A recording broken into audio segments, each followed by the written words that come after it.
السلام علیکم ناظرین، میں ہوں سعدیہ گل اور آپ دیکھ رہے ہیں میرا یوٹیوب چینل۔ ناظرین، آج ہم اس ولاگ میں ہم بات کریں گے رشتہ کرانے والی خواتین کے بارے میں۔ عموماً اب تو وہ رہا نہیں رواج گلی محلے والا، بڑے شہروں میں تو اب ان کو وقت کے ساتھ ساتھ یہ خواتین بھی ایڈوانس ہو چکی ہیں اور ان کو عموماً جو ہے اب میچ میکر کہا جاتا ہے، اور جہاں سے یہ کام شروع ہوتا ہے اس کو میرج بیورو کہا جاتا ہے۔ ناظرین، میری بعض بیوٹی پارلرز بھی ایسے ہیں جہاں غریب والدین سے بھاری رقوم وصول کی جاتی ہیں فیس کی شکل میں، کیونکہ پارلرز کے ساتھ رشتوں کا بھی ایک بزنس شروع ہو گیا ہے۔ اور میں سب خواتین کے بارے میں بات نہیں کروں گی ناظرین، کیونکہ میں نے ایسی خواتین بھی دیکھی ہیں اور ہیں دنیا میں اچھے لوگ بھی، کہ جو بہت مخلص ہو کے فی سبیل اللہ یہ کام کرتی ہیں کہ کسی کا گھر آباد ہو جائے، اور بہت نیک نیتی سے یہ کام کرتی ہیں اور کرتی بھی فی سبیل اللہ ہیں۔ اللہ تعالیٰ ان کو اس نیکی کا اجر دے۔ لیکن ناظرین، عموماً آج کل کے والدین جو ہیں ان کو انٹرنیشنل، اپنے بچیوں کے لیے انٹرنیشنل رشتے چاہیے ہوتے ہیں۔ ان کا یہ ہوتا ہے کہ بچی پیچھے مقصد جو والدین کا ہوتا ہے وہ یہی ہوتا ہے کہ ہمارے جو بچے ہیں وہ باہر کے ممالک میں سیٹل ہو جائیں۔ اس سے ہوتا یہ ہے کہ جو رشتے کرانے والے ہیں ان کو ایک بڑا پیرنٹس کو بڑا جھانسا دیتے ہیں، کیونکہ ایک بچہ جو ہے وہ جب باہر جاتا ہے تو بچیاں جو وہ وہاں جا کے وہ لیگل انلیگل طریقے سے باہر تو پہنچ گیا، اب اس کے پاس ایک فارن نیشنلٹی بھی ہے۔ اب یہ دیکھیں کہ ایک بچہ جو ہے وہ باہر پردیس کی مشکلات نے اس کے ذہن پہ کیا اثر ڈالا ہے، اور وہ باہر کیا کر رہا ہے۔ پیرنٹس ادھر موجود ہیں، ان کو کچھ پتہ نہیں۔ اس میں یہ ہوتا ہے کہ باہر کے رشتوں میں یہ رشتہ کرانے والی خواتین بڑا کردار ادا کرتی ہیں، کیونکہ ایک بچہ جب باہر جاتا ہے تو وہ کافی پیسہ کما کے پیچھے بھیجتا ہے، جس میں وہ ایک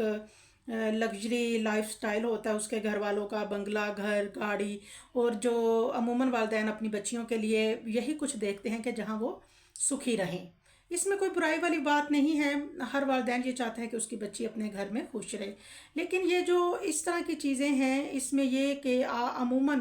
یہ جو رشتے کرانے والی آنٹیاں ہوتی ہیں، یہ خیر سے سوری میں نے آنٹی کہہ دیا، یہ جو رشتہ کرانے والی خواتین ہوتی ہیں، یہ سادہ لو جو والدین ہوتے ہیں ان کو اس طرح جھانسا دیتی ہیں کہ جی بہت پیسہ ہے لڑکے کے پاس، آپ بس رشتہ کر دیں، جلدی جلدی شادی کریں، ان کے پاس بہت رشتے ہیں کیونکہ ان کے پاس پیسہ بہت ہے، لڑکا باہر ڈالروں میں کھیلتا ہے،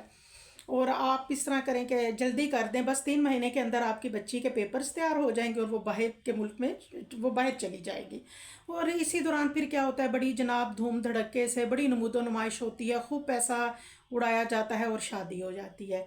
پھر شادی کے بعد 3 ماہ تو کیا، بعض دفعہ تو ایسے ہوتا ہے کہ 3 سال تو کیا 30 سال بھی ہو جاتے ہیں، لیکن بچی باہر نہیں جا پاتی، وہ یہیں سسرال کے رحم و کرم پہ ہوتی ہے۔ اور والدین جو ایک شخص ہے اس کا مین مقصد اس شادی کا یہی ہوتا ہے کہ اس کو پاکستان میں اپنی نسل چاہیے ہوتی ہے، ورنہ تو وہی ہے جیسا دیس ویسا بیس، وہ تو باہر اس کا تو باہر کا جو لائف سٹائل ہے وہ اس کا ایک جس میں وہ کافی عرصے سے رہ رہا اور اس میں وہ ایڈجسٹ بھی ہو گیا۔ تو ناظرین، ہوتا یہی ہے دور کے ڈھول سہانے، اور اگر کوئی بچی جو ہے وہ چلی بھی جاتی ہے باہر، تو باہر جا کے اس کو ایک بڑا ٹف ٹائم دیا جاتا ہے، اس کے لیے وہاں پہ ایڈجسٹ ہونا اتنا آسان نہیں ہوتا۔ ناظرین، بچیاں جو ہیں جو تو کمپرومائزنگ ہوتی ہیں وہ تو پاکستان میں بھی کمپرومائز کر جاتی ہیں، لیکن اس میں زیادہ تر یہ ہوتا ہے کہ بچیاں ایڈجسٹ نہیں کر پاتی تو نوبت جو ہے وہ طلاق تک پہنچ جاتی ہے، اور جس میں بچیوں کی زندگی خراب ہو جاتی ہے۔ میری والدین سے ریکویسٹ ہے کہ میں بلکہ ہاتھ جوڑ کے بچیوں کے والدین سے ریکویسٹ کرتی ہوں کہ پلیز آپ اپنی بچیوں کا رشتہ جب بھی کریں تو اپنے خاندان میں دیکھے والے لوگوں میں، اپنے ارد گرد، اپنے فیملی میں بزرگ جو ہیں ان سے رابطہ کریں، اور جتنے یہ رشتے کرانے والے یہ خواتین ہوتی ہیں ان سے بچیں، کیونکہ یہ کبھی بھی کوئی آپ کو کسی کے بارے میں ٹھیک انفارمیشن ان کے پاس نہ خود ہوتی ہے اور نہ یہ آپ کو دے سکتی ہیں۔ تو اللہ تعالیٰ سب بچیوں کے نصیب اچھے کرے، انشاءاللہ ہم اس پہ مزید بات کریں گے۔ خدا سب بچیوں کے نصیب اچھے کرے اور اللہ تعالیٰ آپ کے لیے آسانیاں کرے، اور میں اپنی بات کا یہی وہ کروں گی کہ ایک فورن نیشنلٹی پہ نہ جائیں، صرف یہ دیکھیں کہ ایک بندہ جس کے پاس فورن نیشنلٹی ہے وہ انسان بندے کا پتر بھی ہے یا نہیں ہے، کیونکہ ایسے لوگوں کے عموماً ایموشنز بھی نہیں ہوتے، ان کا ایک ہی مقصد ہوتا ہے پیسہ، جو وہ کما رہے ہوتے ہیں اور پیچھے بھیج رہے ہوتے ہیں۔ تو ناظرین، اللہ تعالیٰ سب بچیوں کے نصیب اچھے کرے۔ اللہ حافظ، دعاؤں میں یاد رکھیے گا۔